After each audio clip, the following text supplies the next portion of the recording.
So நல்லா கவனிங்க. நீங்கள் ரட்சிக்கப்பட்டீங்கன்னா ஒரே ஒரு விஷயத்தை புரிஞ்சுக்கணும். என் வாழ்க்கையில் யாருமே ராஜரிகம் பண்ண முடியாது.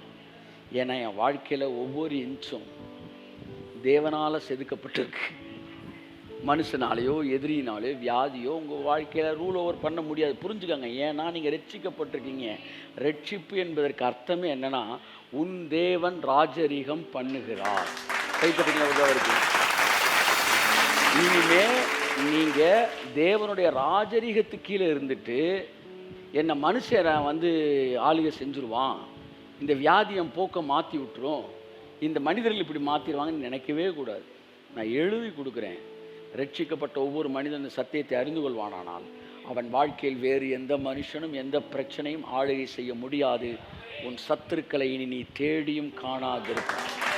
இந்த சத்துரு என்பது வெளியே இருக்கிற சத்துரு மட்டுமல்ல, உனக்குள் இருக்கிற சத்துருக்களையும் இனி நீ தேடியும் காணாதிருப்பாய். என் அருமையான தேவனுடைய பிள்ளைகளே, உங்கள் வாழ்க்கையில் இன்னைக்கு புரிஞ்சுக்காங்க. இனிமே என்றைக்குமே தெரிஞ்சுக்காங்க, தேவன் மட்டும்தான் ராஜரிகம் பண்ண முடியும். நீங்கள் என்ன சூஸ் பண்ணணும்னு அவர் தான் சூஸ் பண்ணணும். உங்கள் வாழ்க்கை எப்படி இருக்கணும்னு அவர் தான் பிளான் பண்ணணும். எந்த மனுஷனும் அதை மாற்றவோ டேமேஜ் பண்ணவோ அதை ஆல்ட்ரு பண்ணவோ முடியாது சார், முடியாது சார். தைரியமாயிருங்கள். உங்கள் விசுவாசமே உலகத்தை ஜெயிக்கிற ஜெயம். நீங்கள் ஒரு கிங்டம்குள்ள இருக்கீங்க, அதை புரிஞ்சுக்கணும். ராஜரிகம் பண்றாருன்னா என்ன அர்த்தம்? அவர் ராஜான்னு அர்த்தம்.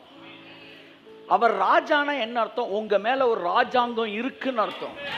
அந்த ராஜாங்கத்துக்குள்ள வேறு ஒருவர் வேலை செய்ய முடியாது என்ற அர்த்தம். செய்ய முடியாது. உங்க வாழ்க்கையில தேவன் ஆட்சி செஞ்சா அந்த இடத்துல அவரை எழுப்பிட்டு வியாதியோ பிரச்சனையோ உட்கார முடியாது. தேவன் ராஜரிகம் பண்ணுகிறார். இந்த அறிவு என்னைக்கு நீங்க வருதோ, இனிமே உங்க வாழ்க்கையில கண்ட விஷயங்களும் உங்களை மிரட்ட முடியாது. வியாதி உங்களை மிரட்ட முடியாது. சயின்ஸ் உங்களை மிரட்ட முடியாது. மெடிக்கல் சயின்ஸ் உங்களை மிரட்ட முடியாது. இன்னைக்கு காலையில் ஆவியானவர் என்ற கேள்வி கேட்டார், are you worshipping the Lord who is controlled by the medical science அப்படின்னு கேட்டார். நீ இந்த மெடிக்கல் சயின்ஸ் கண்ட்ரோல் பண்ற ஒரு கடவுளையா கும்பிட்டுக்கிட்டு இருக்கேன்னு கேட்டார். இல்ல ஆண்டவரே, மெடிக்கல் சயின்ஸே கண்ட்ரோல் பண்ற ஒரு கடவுளை தான் நான் கும்பிட்டுக்கிறேன். நல்லா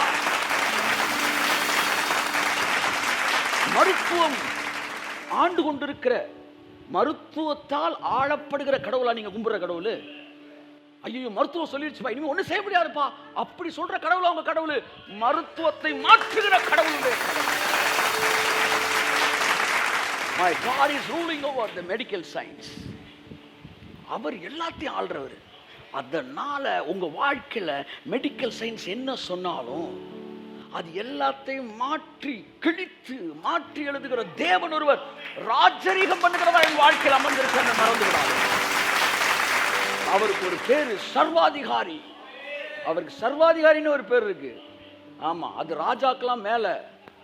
ஆமா, ராஜானா கூட மக்கள்கிட்ட என்ன கேட்பான்? ஒரு ஒப்பீனியன் கேட்பான். சர்வாதிகாரினா கிழிச்செறிஞ்சிருவான். ஆமா, உங்கள் எதிரிகளுக்கு அவர் சர்வாதிகாரி. ஆமா ஆமா, உங்க வாழ்க்கையில சர்வாதிகாரி தான் நினைச்சதை செஞ்சே ஆகணும்னு நினைக்கிறார்.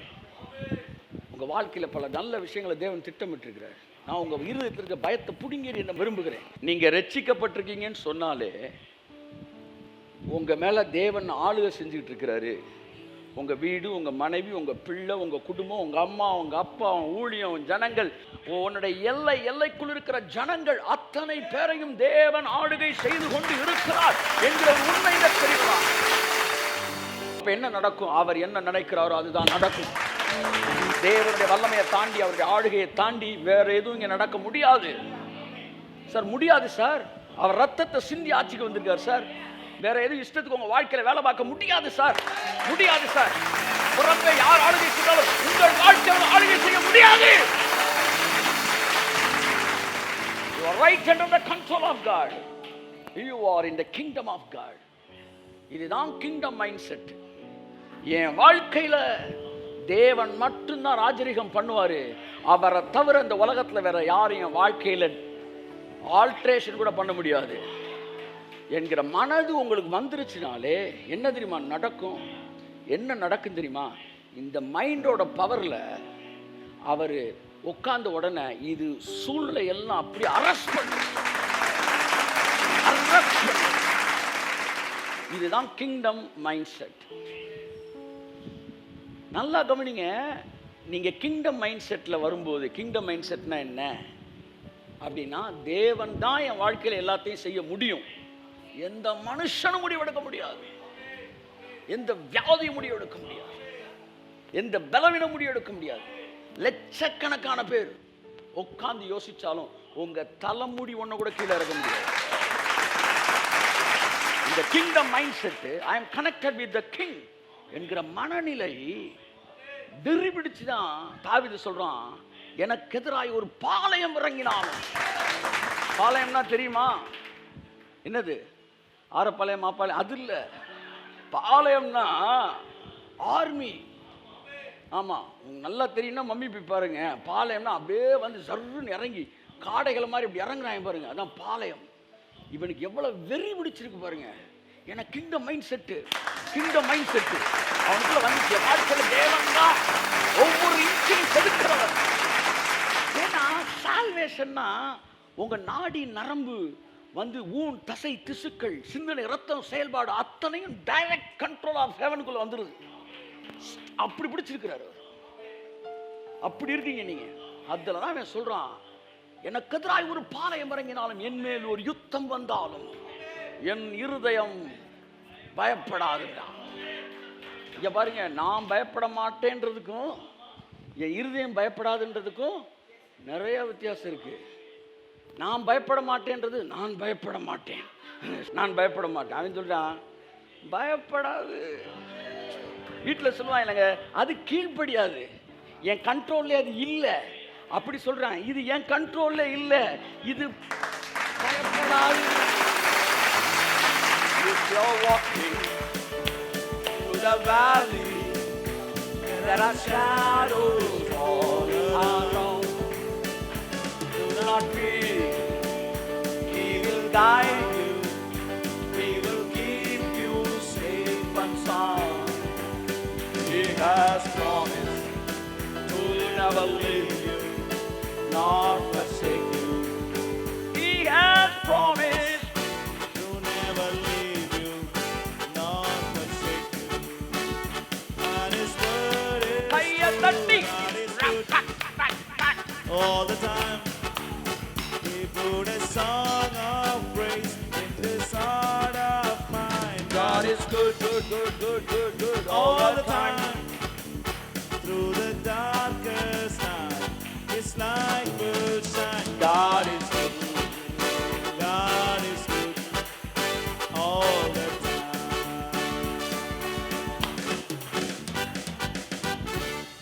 இங்க பாருங்க, கிங்டம் மைண்ட் செட். ஒரு கிங்குக்குள்ள நீங்க இருக்கிறீங்க. அப்படிலாம் வந்தவன் போன உங்களை தொட முடியாது, அப்படிலாம் கண்ட வியாதி உங்களுக்கு வர முடியாது. உலகம் முழுவதும் வியாதி பட்டாலும் உன்னையும் குடும்பத்தை அது அணுகாது என்பதெல்லாம் kingdom. Kingdom kingdom mind set. அது உள்ள அப்படியே இறங்கணும் பாருங்க. அப்படியே ஒவ்வொரு திசுக்களுக்குள்ளேயும் நியூரானுக்குள்ளேயும் அது இறங்கணும். நான் ஒரு ராஜ்யத்துக்குட்பட்டவன் சார். நீங்க நான் ஒன்று சொல்றேன், இந்த ரோட்டில் போயிட்டு இருக்கிற யாராச்சும் ஒருத்தரை கூப்பிட்டு சப்புன்னு ஒரு அடி அடிச்சிருங்க, அது கேஸு. ஆனால் இந்த ஊருக்கு வந்து அமெரிக்கனையோ பிரிட்டிஷ்காரனையோ அடிச்சிங்கன்னு வச்சுக்காங்களேன், அது வேற மாதிரி கேஸு. லோக்கலில் ஒருத்தனை பிசாசு தொடுறதுக்கும் இன்னொரு நாட்டு பிரஜையை தொடுறதுக்கும் நிறைய வித்தியாசம். அது அம்பாசிடர் லெவலுக்கு போயிடும். பைபிள் சொல்லுது, உன்னை தொட்டா அது அம்பாசிடர்கிட்ட போகும்னு சொல்லலை, நீயே அம்பாசிடர் தாண்டான்னு சொல்லுது. அம்பாசிடரை பார்த்துருக்கீங்களா? அம்பாசிடர் நம்ம பழைய அம்பாசிடர் அது இல்லை. இடையில இதை வேற சொல்லிக்கிட்டே இருக்க வேண்டியிருக்கு. ஒரு நாட்டோட அம்பாசிடர்னா அந்த நாடே பிச்சைக்கார நாடாக இருந்தாலும் அந்த அம்பாசிடருக்கு என்ன சொல்லி கொடுத்துருப்பாங்க, ராஜ வாழ்க்கை வாழ்வான். அவன் வந்து குட்டி ராஜா. ஏன்னா அந்த அம்பாசிடரை பார்க்கும்போது அந்த நாடு எப்படி இருக்குன்னு தெரியணும்.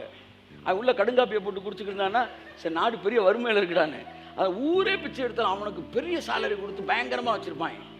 அப்போ ஊர் செழிப்பாக இருந்தா பைபிள் சொல்லுது, பவுல் சொல்றார், we are the ambassadors of God. இந்த பூமியில நீங்க தூதுவர்களாக, அதாவது என்ன சொல்ல வந்து அந்த நாட்டின் ரெப்ரசன்டேட்டிவா இங்க இருக்கிறீங்க. He has promised to never leave you nor forsake you. And His word is true. என் அன்புக்குரியவர்களே, சொன்ன புரிஞ்சுக்கணும். நீங்க ஒரு ராஜ்யத்துக்கு உட்பட்டிருக்கீங்க. உங்க மேல ஆளுகை செய்யறதுக்கு உங்க நாட்டு ராஜாக்கு மட்டும்தான் உரிமை இருக்கு. வேறு எந்த மனுஷனும், எந்த உலகமும், எந்த சைன்யங்களும் உங்களை தொட முடியாது என்கிற அறிவு இந்த வேளையிலே உங்கள் இருதயத்தை திறப்பதாக. நீங்க ரட்சிக்கப்பட்டிருக்கீங்கன்னா, என் தேவன் ராஜரிகம் பண்ணுகிறார். என் தேவனும் ராஜரிகம் பண்ணுகிறார். இல்ல 7 பேர் ராஜரிகம் பண்றீங்க. கூட்டாட்சி நடந்துகிட்டு இருக்கு. பரலோகத்திலே ஒரு சிங்காசனத்தை கண்டேன். கைப்பற்றுங்க. ஒரு சீட் தான் இருக்கு. என் வாழ்க்கையில ஒரே ஒரு சீட் இருக்கு. அந்த சீட்ல ஒரே ஒரு தேவன் இருக்கிறார். அந்த ஒரே ஒரு தேவன் ஆட்சி செய்து கொண்டு இருக்கிறார். அவர் கண்டும் காணாமலாம் இருக்க முடியாது. இந்த அறிவு உங்களுக்குள்ள வரும்போது என்ன நடக்கும்னா, ஒரு பாருங்க, இந்த உலகத்தில் இருக்கிறவன் இந்த சூழ்நிலையால் ஆளுகை செய்யப்படுகிறான்.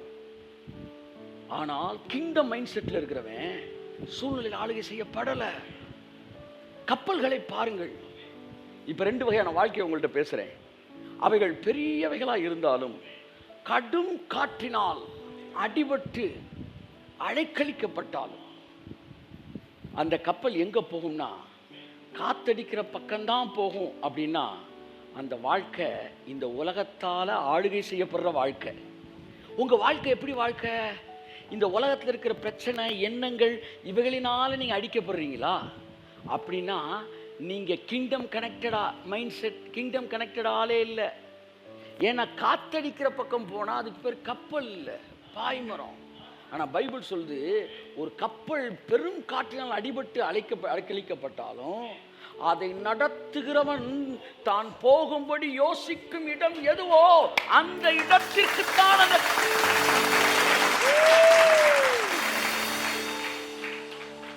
இப்ப சொல்லுங்க, காத்து அடிக்கிற பக்கம் போறீங்களா, நீங்க யோசிக்கிற இடத்துக்கு போறீங்களா?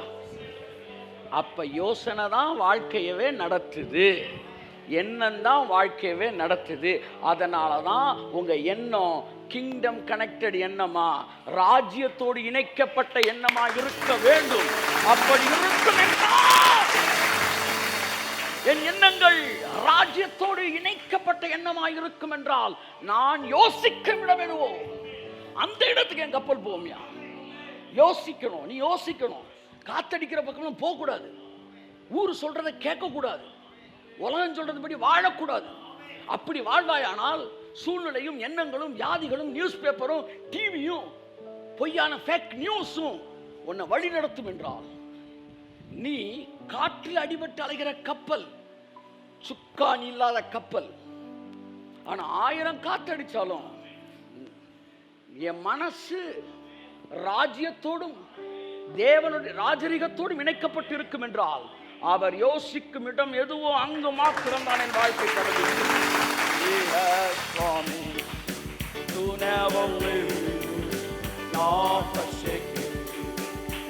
On His word is good, God is good all the time.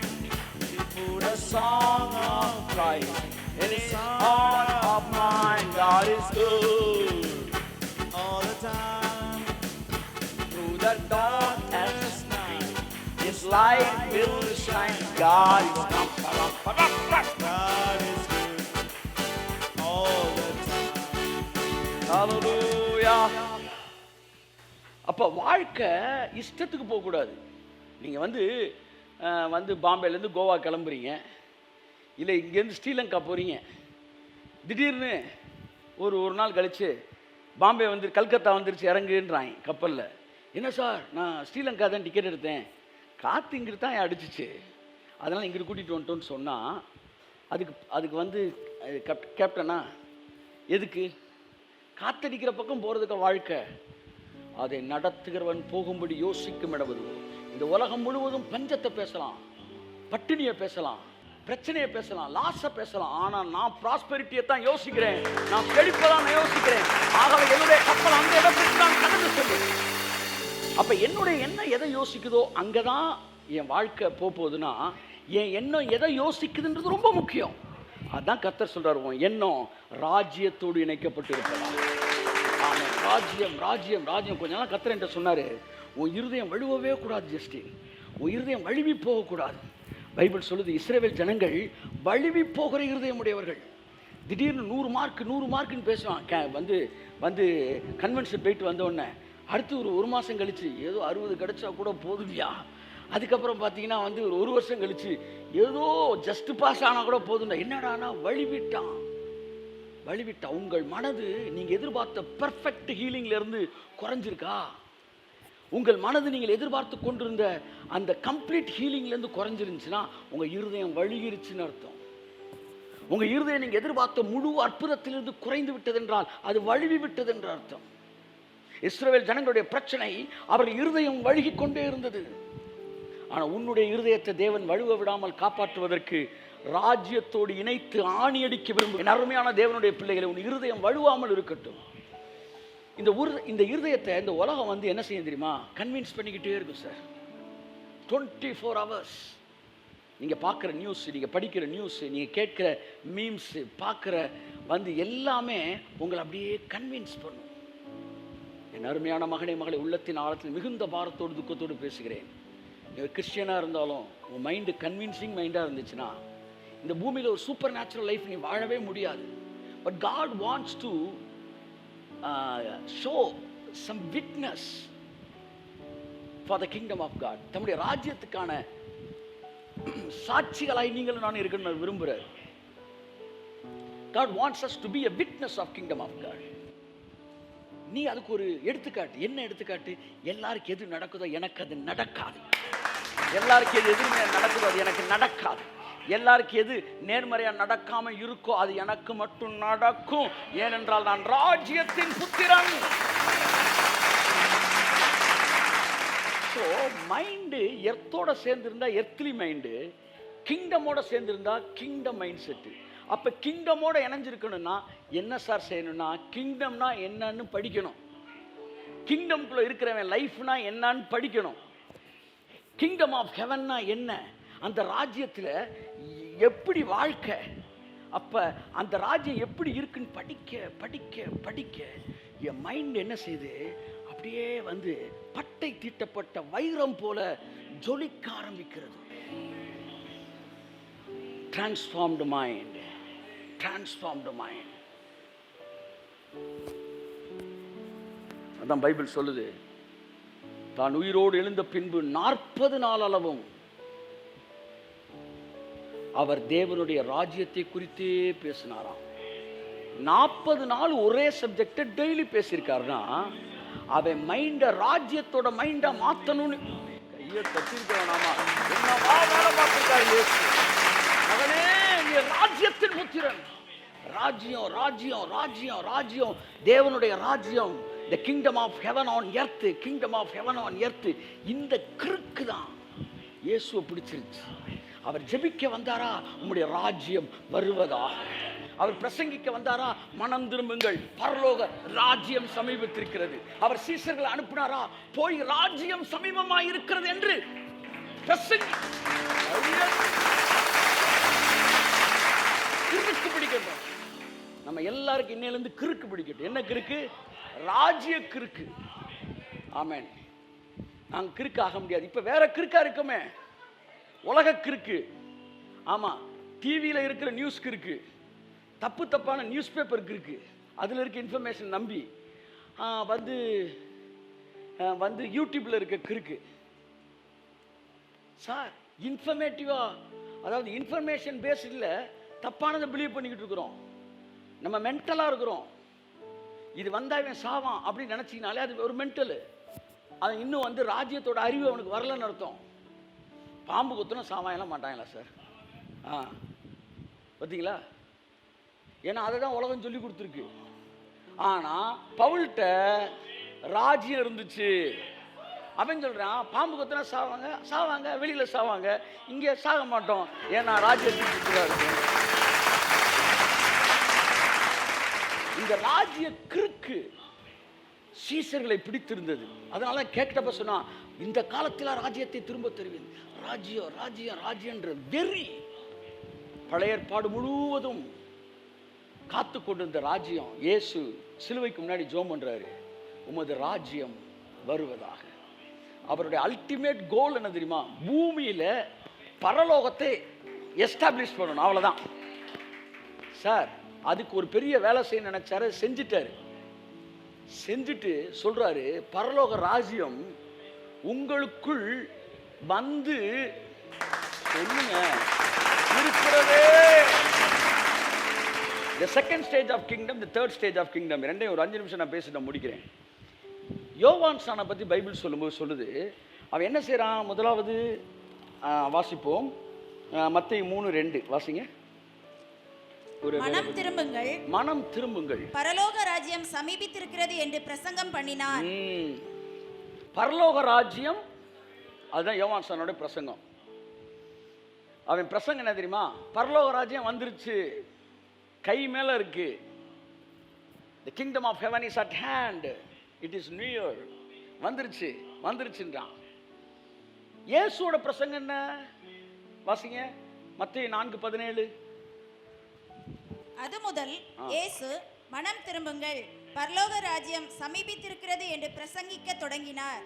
அது முதல் இயேசு, வசனத்தை தப்பா வாசிக்கிறேன், நீங்க ரைட்டா வாசிக்கணும்.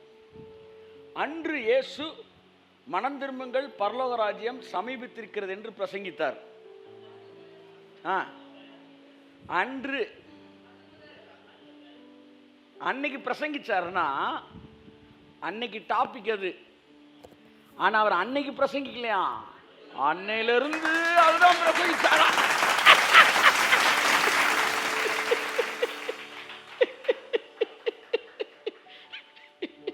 அன்னைக்கு பேசுற டாபிக் இல்ல sir, kingdom of heaven.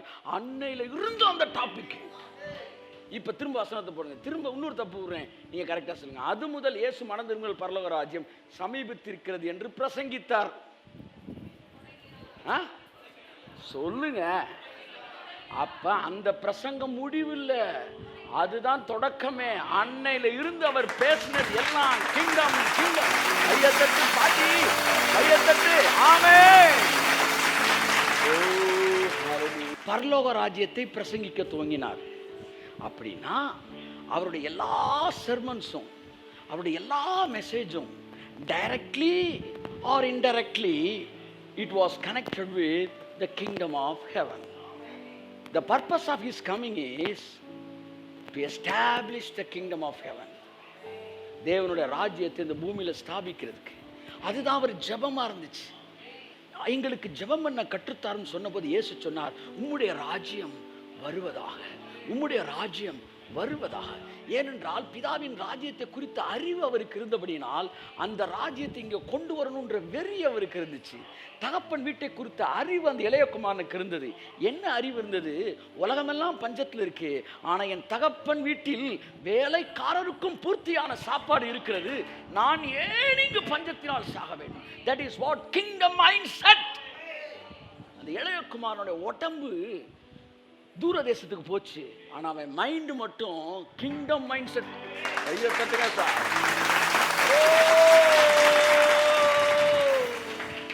If you're walking through the valley, there are shadows all around. Do not fear, He will guide you, He will keep you safe and sound. He has promised to never leave you nor forsake you. Hallelujah. உடம்பு சொல்லுங்க, உடம்பு பன்னி கொட்டகையில் இருந்தாலும் மனசு மட்டும் அப்பா வீட்டிலே. If you're walking through the valley, there are shadows all around. Do not fear, He will guide you, He will keep you safe and sound. He has promised to never leave you nor forsake you. On His word is true. That is ram bam bam bam bam bam bam. All the rang ring rang ring rang ring rang rang rang rang rang rang rang rang rang rang. All the time through the darkest night, His light is shine. Okay. So நான் என்ன சொல்கிறேன்னா, பன்னி தவிடு திங்கிற ஒரு இடத்துல கூட நம்ம வாழ்க்கை இருக்கலாம். ஆனால் நம்ம மைண்டு மட்டும் எங்கள் அப்பா வீடுல எப்படி இருக்கு, நான் ஏன் இங்கே இப்படி இருக்கணும் சொல்லுங்க. எங்கள் அப்பா வீடு அப்படி இருக்கும்போது நான் மட்டும் ஏன் கையத்தட்டு